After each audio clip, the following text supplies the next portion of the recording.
tiene ahí, pues lo busca y el Evangelio según San Marcos en el capítulo 4, verso 35 al 41. Así que mientras usted lo busca, o si no, pues yo lo voy leyendo. El tema de hoy se llama Seguros en Cristo. Así que ese es el título del sermón en esta mañana, Seguros en Cristo. Marcos capítulo 4, verso 35 al 41. Así que vamos a leerlo, lo voy a leer en la versión Reina Valera para que todos lo tengan. Si tiene otra versión no interesa, de esta forma lo voy a leer en esta versión. Dice, aquel día, cuando llegó la noche, les dijo, pasemos al otro lado. Y despidiendo a la multitud, le tomaron como estaba en la barca, y había también con él otras barcas.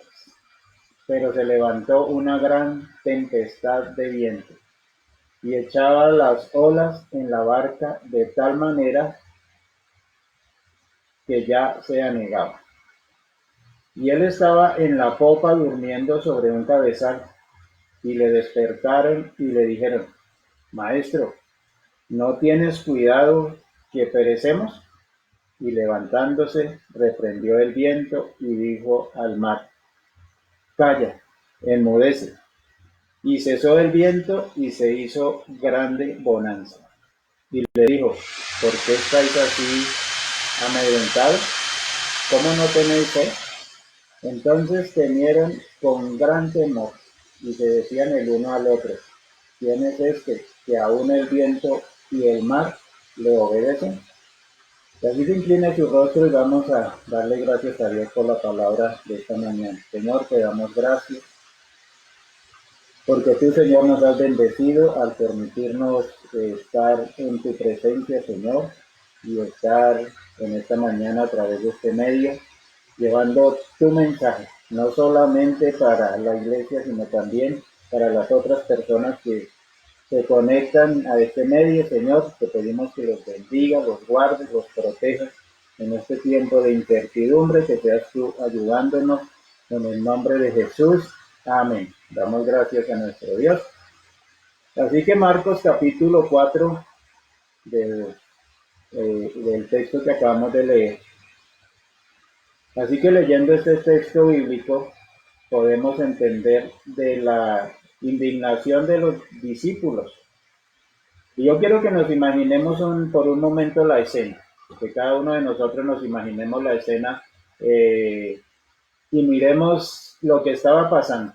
El Señor acababa de terminar una jornada bien extenuante para él y sus discípulos. Dice que durante todo el día había estado enseñando la palabra del Señor.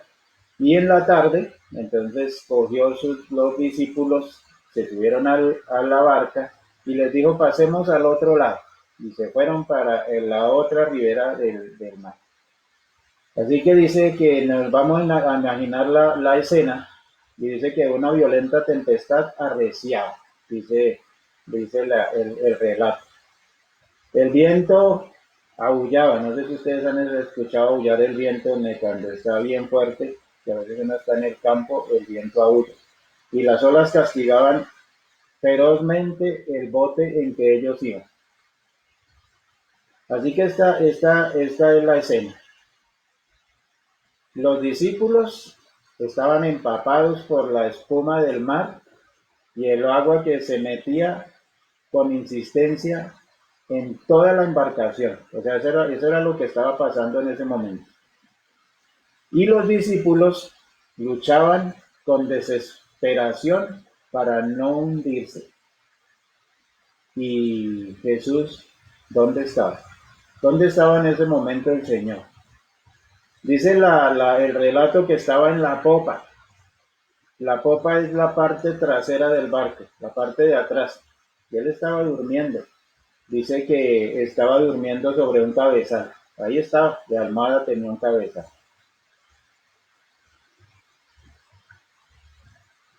Así que el Señor estaba durmiendo. Jesús dormía, tranquilo. Así que como nosotros podemos evitar la conclusión que sacaron sus discípulos. Cuando uno saca la conclusión de por qué el Señor estaba durmiendo, entonces uno mira que sencillamente él de pronto estaba agotado del trabajo de todo el día y se recostó a dormir. Pues había pasado todo el día enseñando a la multitud. Yo pienso que cuando uno mira acá, el Señor estaba despreocupado, estaba tranquilo, aunque esa despreocupación, pienso yo, que eso tiene un origen. Cuando el Señor está despreocupado, está tranquilo. Pienso que las instrucciones de cruzar el mar las había dado él. Les dijo, vayamos y pasemos al otro lado del mar. Así que cuando miramos este relato, uno podría decir que, podemos decir que con toda confianza usted y yo podemos decir que estas instrucciones de pasar al otro lado definitivamente no, eh, no habrá sido porque a él se le ocurrió pasar al otro lado, no fue porque a él se le ocurrió. En Juan, capítulo 5, verso 30, y en San Juan, entonces él dice, para que miremos esta parte, que es que a él no se le ocurrió pasar al otro lado. Entonces dice Juan capítulo 5, verso 30, dice, no puedo yo hacer nada por mí mismo, dice el verso, no puedo hacer nada por mí mismo, dice Juan en el capítulo 5, verso 30. Y en el 6 del mismo Evangelio, 6:38 del mismo Evangelio, entonces él dice, he descendido del cielo, no para hacer mi voluntad, sino la voluntad del que me envió. Así que no estamos cerrados entonces en afirmar que las órdenes de cruzar el mar, él las recibió de el mismo Dios. Él no tomó una decisión apresurada, no tomó una decisión de pronto porque se le ocurrió pasar, porque él dice, no vine para hacer mi voluntad, sino la voluntad del Padre. Así que haciendo un poquito ahí un paralelo con lo que quiero enseñar en esta mañana, es como nosotros los cristianos, tenemos que tener un momento de saber hacia dónde vamos. Pero para saber hacia dónde yo voy, tengo que tener la seguridad de que estoy haciendo la voluntad de Dios. Y hacer la voluntad de Dios significa ceñirme a lo que dice la palabra. Y de acuerdo a lo que dice la palabra, yo actúo. Y también, como de pronto decíamos anoche en la reunión de parejas, decíamos, es que nosotros definitivamente necesitamos en este tiempo que estamos teniendo esta cuarentena, de todas formas, tener un espacio para hablar con Dios. Y hablar con Dios es orar, o sea, incrementar nuestro tiempo de oración. Así que esta orden del Señor la había recibido de su propio Padre. Así que con este detalle que podemos encontrar, encontramos la razón por la cual la postura de Jesús en medio de la tormenta, el Hijo de Dios, el que estaba ahí, no estaba preocupado, porque sabía que el Padre se encargaría de que llegaran al otro lado. Después de todo, la idea de cruzar no había sido de él. Su despreocupación tenía que ver con esa profunda convicción que da, esa profunda convicción de que había uno mayor que él y él velaba por su bienestar. Dios había mandado que cruzaran al otro lado. ¿Y quién podía impedir que cruzara al otro lado de esa barca? ¿Quién lo podía impedir? Así que como cristianos, usted y yo, como cristianos, necesitamos tener primeramente ese espíritu reposado de quienes saben hacia dónde se dirigen. Yo pienso que sería maravilloso, y hago una pregunta, que el mismo contraste entre Jesús y sus discípulos fuera la que existiera entre la iglesia y la atribulada sociedad de hoy. Yo pienso que nosotros, los que estamos predicando la palabra, eh, llevando el mensaje a nuestras familias, llevando el mensaje a otras personas, eh, para eso, para que nosotros, esa sociedad, en medio de la tribulación, en medio de la angustia, en medio de la necesidad, esté quieta y reposada. Para eso necesitamos pastores que sepan hacia dónde se dirigen y por qué van a ese lugar, a donde nosotros vamos. Así que nosotros tenemos que tener esa confianza. Si usted quiere dirigir a un grupo de personas, si usted quiere dirigir a una iglesia, si usted quiere dirigir a su familia, usted no los puede dirigir con temor. Usted no puede sembrar el temor y el terror en este momento. Lo que tenemos que infundir nosotros es lo que el Señor nos infunde a nosotros, y es paz, es tranquilidad. Es que en medio de la tormenta y en medio de la crisis, Él está. Y a Él no se le ha salido nada de las manos. Nosotros no podemos predicar el Evangelio infundiendo temor a la gente, porque en este momento la gente no necesita que lo atemoricen más, sino necesitan un mensaje de paz y de seguridad, de que Dios está en el asunto, de que Él sabe hacia dónde nos está dirigiendo hoy, hacia dónde está dirigiendo no solamente a Colombia, sino hoy al mundo entero. Y nosotros somos los que tenemos que dar esa respuesta a las personas, a su familia, a mi familia, a la iglesia, a nuestros hermanos. Cuando nosotros los llamemos, como les decía antes, no es que nos volvamos motivadores, no, sino sencillamente nosotros tenemos que tener la confianza que tenía el Señor. En medio de la tormenta, nosotros vamos a pasar al otro lado, porque es que el Señor está ahí, el Señor está en el asunto, Dios está ahí. Así que necesitamos de esos pastores, de esos cristianos, que lleven a la iglesia al otro lado, que nos ayuden a pasar al otro lado, no atemorizados, sino que sabemos que Dios en un momento determinado, el Señor Jesús en un momento determinado, Él va a calmar esta tempestad. Él se va a levantar, así como hizo allí en medio del mar, y le va a decir, detente, y se tendrá que detener. Así que esa es la confianza que nosotros tenemos que tener.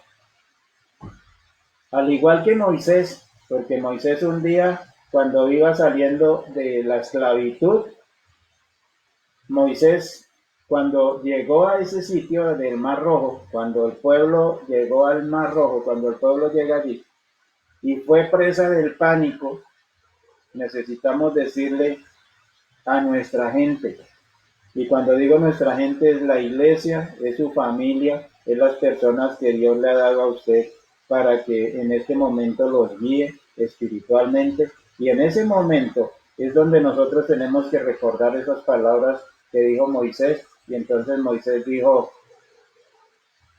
Moisés les dijo, no tengan miedo, solo quédense quietos y observen cómo el Señor lo rescatará hoy. Esos egipcios que ahora ven, jamás volverán a verlo. El Señor mismo peleará por ustedes, solo quédense tranquilos. Éxodo 4, del 13 al 14. Así que eso es lo que nosotros necesitamos en estos momentos para toda la gente que nosotros estamos llevando hacia el otro lado. porque nosotros en este momento tenemos que pasar al otro lado del mar, tenemos que pasar al otro lado de esta tempestad que estamos pasando, pero necesitamos líderes, personas maduras, personas que sepan hacia dónde vamos y que en medio de la tribulación y en medio de la prueba y la angustia, Dios está con nosotros. Dios tiene el control. Así como un día pudo acallar el mar y pudo decirle detente, así lo puede hacer hoy. Pero sencillamente nosotros tenemos que ayudar a las personas que han puesto la confianza primeramente en Dios y nosotros somos sus guías espirituales, tenemos que ayudarlos a pasar al otro lado.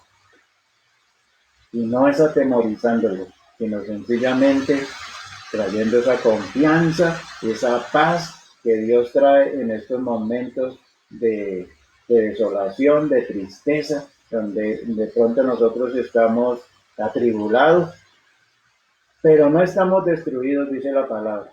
Estamos angustiados, sí, porque también nos angustiamos, también nos preocupamos, pero en medio de esa preocupación viene esa paz que solo nos puede dar Dios. En medio de esa tribulación viene esa paz.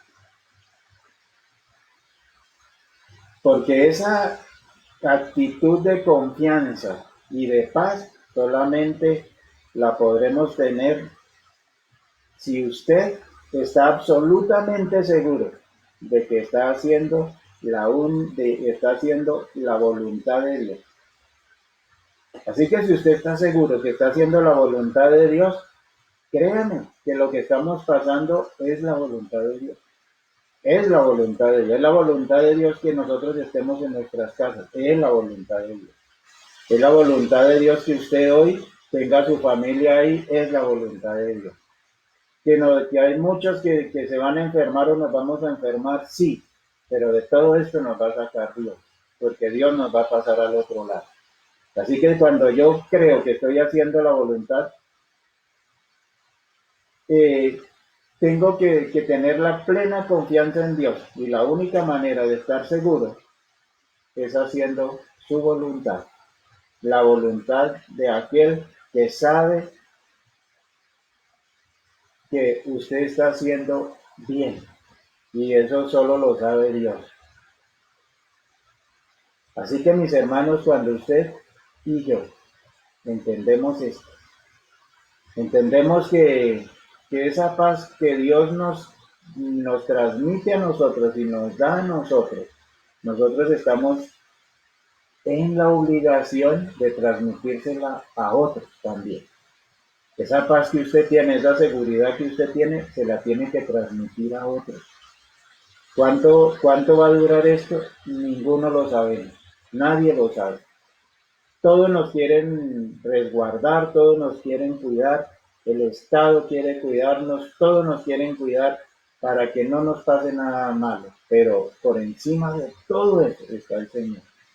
Y Él es el que nos va a resguardar, Él es el que nos va a cuidar para darnos esa paz que solo Él lo sabe dar. Cuando Moisés llegó a la orilla del mar, y él ve el mar ahí, atrapado en medio del mar y atrapado por los egipcios, porque estaba el mar y los egipcios siguiéndolo a la retaguardia. Estaba el mar al frente, los egipcios de la retaguardia, el pueblo en la mitad, más de 1 millón de personas con él. Y él era el líder. Y cuando mira esto, cuando miran, viene la desolación y la desesperanza. Y entonces muchos le dijeron a Moisés, no estábamos mejor en Egipto. Allí teníamos que comer, así fueran ajos y cebolla y cosas así, pero estábamos mejor allí. Nos trajiste aquí para que muriéramos aquí. ¿No habían acaso tumbas en Egipto para que nos sepultaran allí? Tenemos que quedar sepultados en el desierto con nuestra familia. Y ahí es cuando Moisés les dice, miren, Moisés les dijo, no tengan miedo, solo quédense quietos y observen cómo el Señor los rescatará hoy. Así que en medio de esa tribulación el líder sabía hacia dónde iba. Porque es que Moisés sabía que Dios le había dicho que él iba para la tierra prometida. Que él iba a llevar a ese pueblo a la tierra que Dios había prometido hacía años. Hacía muchos años. Se lo había prometido a Abraham. Y Abraham pudo entrar a la tierra y verla. Por primera vez Abraham entró y vio la tierra prometida. Y después de tantos años va un hombre caminando hacia la tierra prometida.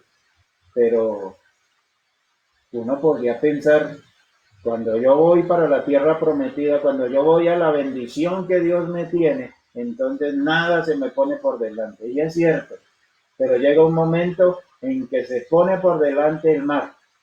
Pero Dios hizo lo inimaginable para nosotros. Dios hizo que el mar se abriera y que su pueblo pasara en seco. Dios hizo que el pueblo de él pasara en seco el mar. Y cuando los egipcios amaneció y vieron que habían cruzado, se lanzaron a perseguirlos y el mar se cierra y se les acabó el problema, porque Dios les había dicho a esos egipcios que ahora ven, jamás los volverán a ver, jamás los volverán a ver, porque Él tiene el control de todo. Así que el Señor pasa a Moisés por eso. Lo sacó de ahí y lo llevó a Egipto. Y después coloca a otro hombre que los lleva a la tierra prometida, y es Josué. Así que Dios siempre va a levantar líderes que saben hacia dónde van. Mi hermano, si usted y yo queremos marcar un precedente en esta crisis que el mundo está pasando, nosotros, todos los líderes, y cuando hablo de líderes son todos, no solamente pastores, sino los líderes de las iglesias, todos, nosotros tenemos que saber hacia dónde vamos. Hacia dónde vamos encaminados nosotros. Hacia dónde estamos dirigiendo al pueblo. Hacia dónde usted dirige al pueblo que Dios le confió para que usted lo dirigiera. Si usted está haciendo un devocional con su familia, usted es el que está guiando a esas personas. ¿Hacia dónde las está guiando? Porque usted primero tiene que saber hacia dónde va. Moisés sabía hacia dónde iba, hacia la tierra prometida. Que él entró o no entró, no interesa, pero el próximo que lo siguió a él también sabía para dónde iba. Así que mis hermanos, si usted sabe para dónde va, entonces usted va a guiar a la gente hacia ese lugar. Y venga lo que venga, interpóngase lo que se interponga delante de usted, Dios va a abrir caminos. Dios va a abrir esos caminos que para nosotros son inimaginables. Dios los puede abrir. Dios puede abrir esos caminos para que usted y yo podamos guiar al pueblo por ese camino. Mucha gente está confiando en nosotros. Mucha gente ha perdido la fe, está desesperada en este momento y está esperando que su líder, que su pastor, que el que lo está guiando, le dé una palabra y lo tome de la mano y lo lleve por donde el Señor quiere llevarnos. Así que este es un momento donde nosotros tenemos que pensar y analizar hacia dónde yo quiero ir. Hacia dónde no yo quiero ir, sino hacia dónde Dios me quiere dirigir. Hacia dónde Dios me ha dirigido. ¿Para dónde voy yo? Así que este es un momento donde usted y yo, como líderes que somos, no podemos traer desesperanza a todos. Tampoco los podemos engañar con falsas expectativas. Sencillamente lo que hemos leído hoy es real. Estamos leyendo una historia real, dos historias reales, la de Jesús y la de Moisés, que son reales para usted y para mí. Porque lo primero que usted tiene que hacer para poder guiar al pueblo es saber que lo que usted les ha enseñado es la verdad y es real. Que lo que yo le he enseñado a la iglesia es la verdad y que lo que le estoy enseñando hoy es la verdad. Que eso sucedió, que Moisés que se le abrió el mar, que Jesús calmó la tempestad, que hizo todo eso, es cierto. Y cuando nosotros lo creemos, si Dios hizo esto, pues va a hacer cosas más grandes en este tiempo, porque dijo que cosas mayores haríamos. Así que Dios puede hacer un milagro hoy, pero nosotros tenemos que saber hacia dónde estamos dirigiendo al pueblo, hacia dónde vamos nosotros, hacia dónde encaminamos al pueblo. Así que hoy no se trata de leer fábulas. Hoy es cuando nosotros tenemos que estar seguros de que lo que hemos enseñado, en el caso mío, casi 30 años o más de 30 años, es la verdad. Y que hoy es cuando yo tengo que vivir y cuando es donde hoy yo tengo que conocer qué tan grande es el proveedor que tenemos. Cuando no hay dinero, cuando hay escasez, pero sabemos que Dios se va a suplir así como se suplió con la viuda que todos los días tenía la harina y el aceite. De pronto a muchos nos está pasando así en este momento. Pero hoy nosotros que hemos leído tanto la Biblia y la hemos predicado tanto, hoy es el día que tenemos que empezar a vivirla.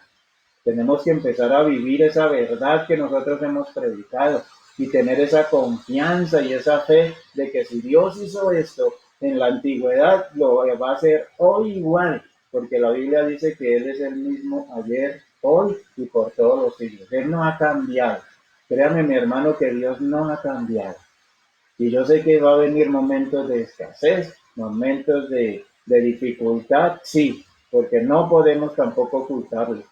Pero en medio de todo eso está nuestro Dios, que sostuvo a la iglesia en momentos de crisis, porque la iglesia siempre ha estado perseguida.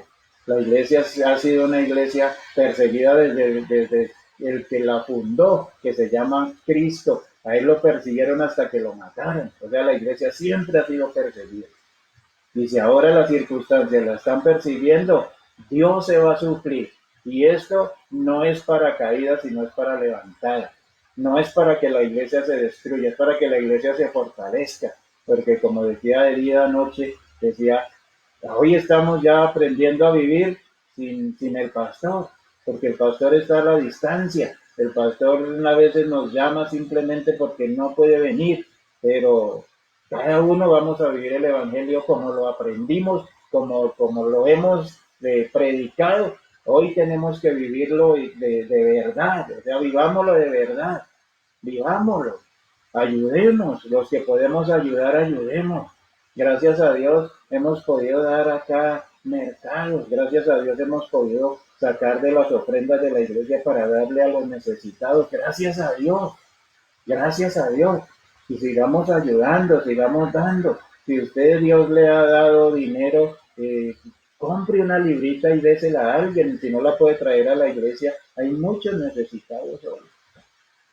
Así que es el momento de dar, es el momento de sacar de nuestras bodegas lo que tenemos. Es el momento de sacar y dar.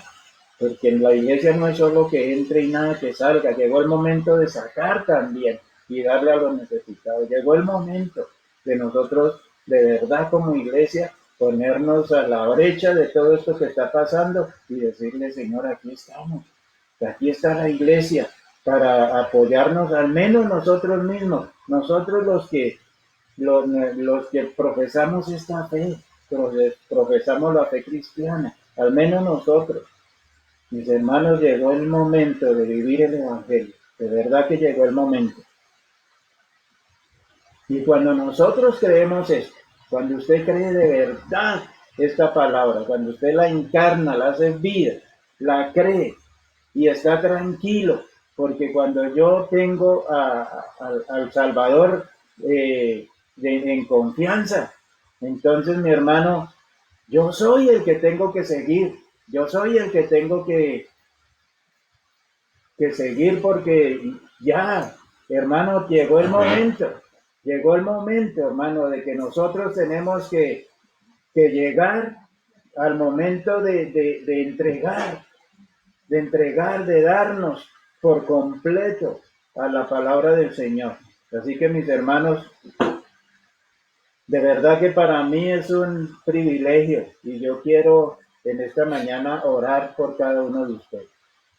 y pedirle a Dios que esta palabra que hemos aprendido durante tantos años, los hermanos que me han acompañado a mí durante tantos años, y hemos sufrido, hemos gozado, hemos reído, pero también hemos llorado, y los que están pasando tribulaciones en este momento, no solo por las circunstancias de este virus, sino también porque hay personas que hoy tienen familias enfermas, y es doble tribulación.